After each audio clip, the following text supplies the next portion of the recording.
বাড়িতে ইলিশ মাছ আনলেই আমাদের যেন ইলিশ মাছের সর্ষের ঝাল আর ভাপা ইলিশ ছাড়া কিছু মাথাতেই আসে না। কিন্তু আমি এবারে ভাপা ইলিশ আর সর্ষের ইলিশ খেতে খেতে এতটাই বিরক্ত হয়ে গেছিলাম, মনে হচ্ছিল ইলিশ মাছটা একটু অন্যভাবে রান্না করা যায় কিনা দেখি। তো সেই জন্য এই নতুন রেসিপিটা আমি ট্রাই করলাম। এটা একদমই আমি নিজের মন থেকে করলাম, কিন্তু এতটাই সুস্বাদু হয়েছিল। কম মশলা দিয়ে একদম পাতলা ঝোল। রেসিপিটা আপনাদের সাথে অবশ্যই শেয়ার করে নেব। রেসিপিটা করার জন্য আমি এখানে কয়েকটা করে ইলিশ মাছ নিয়ে নিয়েছি, দেখতেই পাচ্ছেন 5 পিস মতো ইলিশ মাছ নিয়েছি এখানে আমি।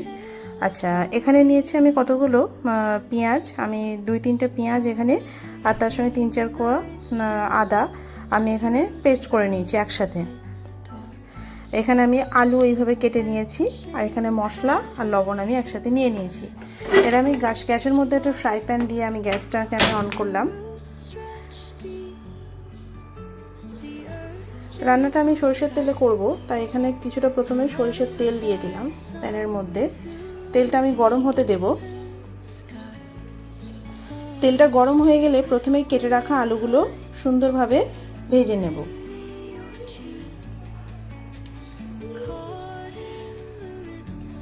আজকে আমার মনে হলো এইভাবে হালকাভাবে রান্নাটা করে দেখি। তো রান্নাটা যে এতটা সুস্বাদু হবে, এতটা ভালো হবে, সত্যি আমি নিজেও হয়তো ভেবে উঠিনি। আপনারা সবাই রান্নাটা করে দেখবেন। এটা আমি নিজের মতো করে করেছি। আচ্ছা, অনেকেই এই সময় যারা ইলিশ মাছ খায়, অনেকে এই সময় কী করে, ইলিশ মাছটা ভেজে নেয়। যদি আপনারা কেউ মনে করেন ইলিশ মাছ কিন্তু ভাজার প্রয়োজন হয় না, ইলিশ মাছ কাঁচা যেটা ওটা খেতেই ভালো লাগে, কিন্তু তাও অনেক মানুষ কাঁচাটা খেতে পছন্দ করে না। তো তাদের ক্ষেত্রে বলবো তারা অবশ্যই তাদের মতো করে কিন্তু ইলিশ মাছটা একদম হালকা আছে 2 মিনিটের মধ্যে এপিট ওপিট একটু ভেজে নিতে পারেন। কিন্তু আমি আজকে এই মাছটা কাঁচা অবস্থাতেই রান্না করব। তেল গরম হয়ে গেছে, তো আমি এই অবস্থায় এখানে আলুগুলো দিয়ে দিচ্ছি। আমি সব আলু কটা এখানে দিয়ে দিলাম। এর মধ্যে একটু লবণ আর হলুদ আমি যোগ করব। দেখেন, আমি এই 1/2 চামচ মতো হলুদ আর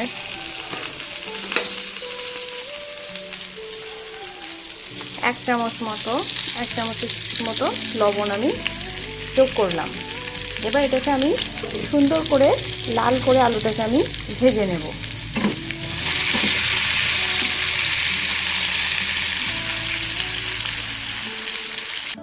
আলুটা এদিকে ভাজা হচ্ছে, এটা ভাজা হোক। ততক্ষণ আমি এই যে মাছটা রেখেছি, মাছটার মধ্যে আমি সামান্য পরিমাণ লবণ, সামান্য হলুদ, আর এখানে একটু লাল লঙ্কার গুঁড়ো আমি এখানে মাছটার মধ্যে ভালো করে একটু মাখিয়ে রাখবো, যাতে মশলাগুলো মাছের মধ্যে ভালো মতো ঢুকে যায়। এটা আমি মাখিয়ে রাখলাম।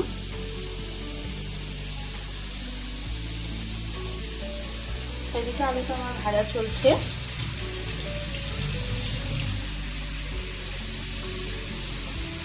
দেখেন, আলুটা প্রায় ভাজা ভাজা হয়ে এসেছে। খুব ভালোভাবে এইভাবে ভেজে নিতে হবে। আলুটা কিন্তু আমি খুবই ভালোভাবে ভেজে নিচ্ছি।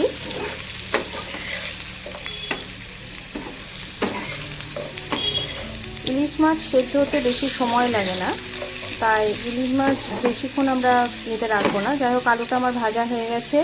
আলুটা আমি একটা পাত্রের মধ্যে ঢেলে নিচ্ছি। আচ্ছা, আলুটা আমি এখানে সাইডে রেখে দিলাম। এবার আমি এখানে একটা কড়াই নিয়ে নিয়েছি। কড়াইয়ের মধ্যে প্রথমেই আমি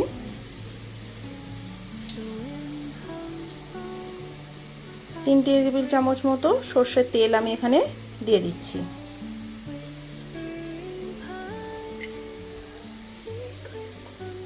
তেলটা ভালো করে গরম করে নেব।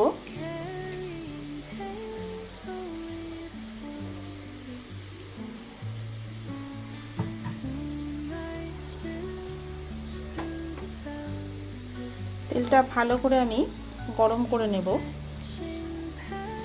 দেখেন, তেলটা গরম হয়ে গেলে আমি এখানে, তেল ভালো মতো গরম হয়ে গেছে, আমি এই সময় এখানে 2টো শুকনো লঙ্কা আর কালো জিরে দিয়ে দিচ্ছি।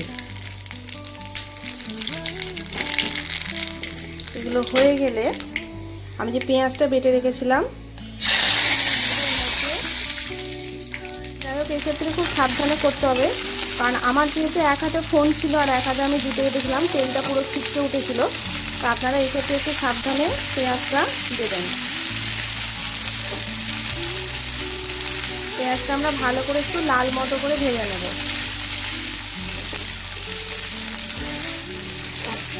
এখানে আমরা একটু নুন ছিটিয়ে দেবো, নুন দিয়ে দেবো, তাহলে পেঁয়াজটা এতটা ছেটাবে না।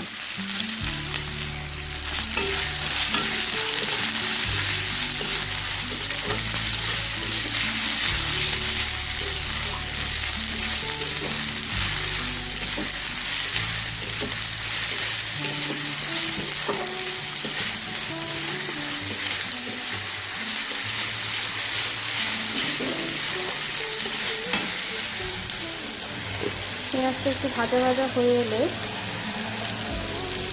এর মধ্যে আমরা 1 চামচ পরিমাণ হলুদ গুঁড়ো আর 1 চামচ পরিমাণ লঙ্কা গুঁড়ো দেবো, দিয়ে এটাকে ভালো করে আমরা মিক্স করব।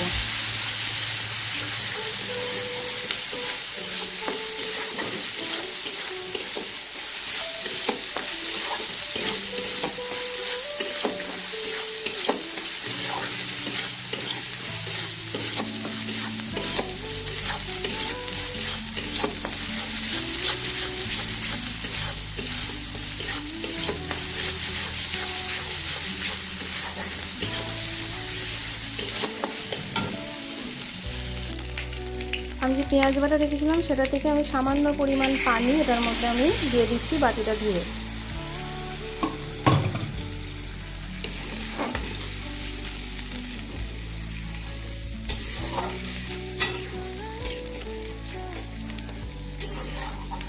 এবার ভালো করে তেল ছেড়ে আসা পর্যন্ত মশলাটাকে আমরা কষাবো।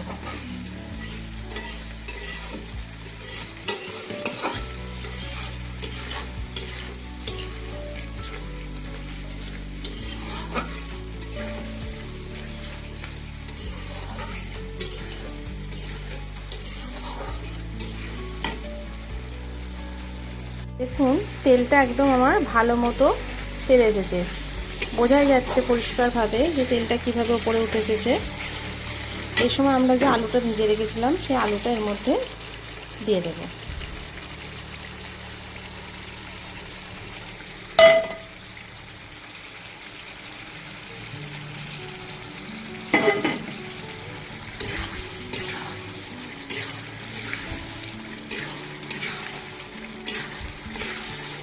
আলুটা দিয়ে আমরা বেশ কিছুক্ষণ আমি এটাকে কষিয়েছি আলুটাকে দেওয়ার পর, যাতে আলুটা ভালো মতো সেদ্ধ হয়ে যায়।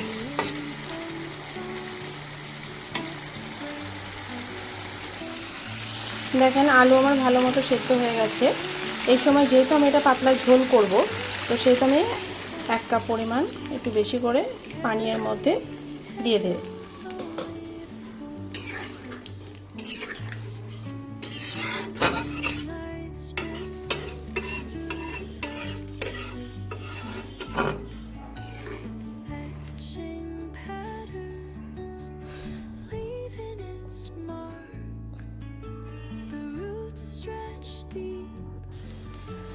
এখানে আমি এই ঝোলটাতে ফুট আসা পর্যন্ত অপেক্ষা করছি। ভালো করে ঝোলটা আগে ফুটিয়ে নেব।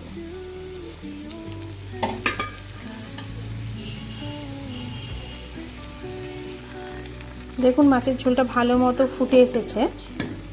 তো এই সময় আমি একটা একটা করে মাছ এর মধ্যে দিয়ে দেব।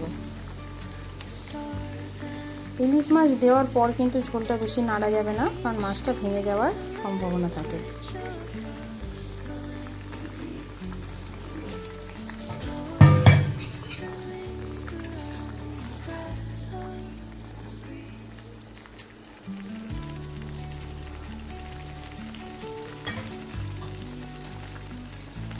আঁচটা কমিয়ে এটাকে আমরা 5-7 মিনিট মতো রান্না করব।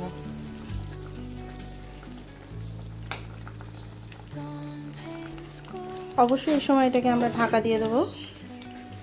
পাকা দিয়ে দিয়েছি, তো এটা হোক। চলুন এবার আপনাদের সঙ্গে সার্ভ করে দেখাই।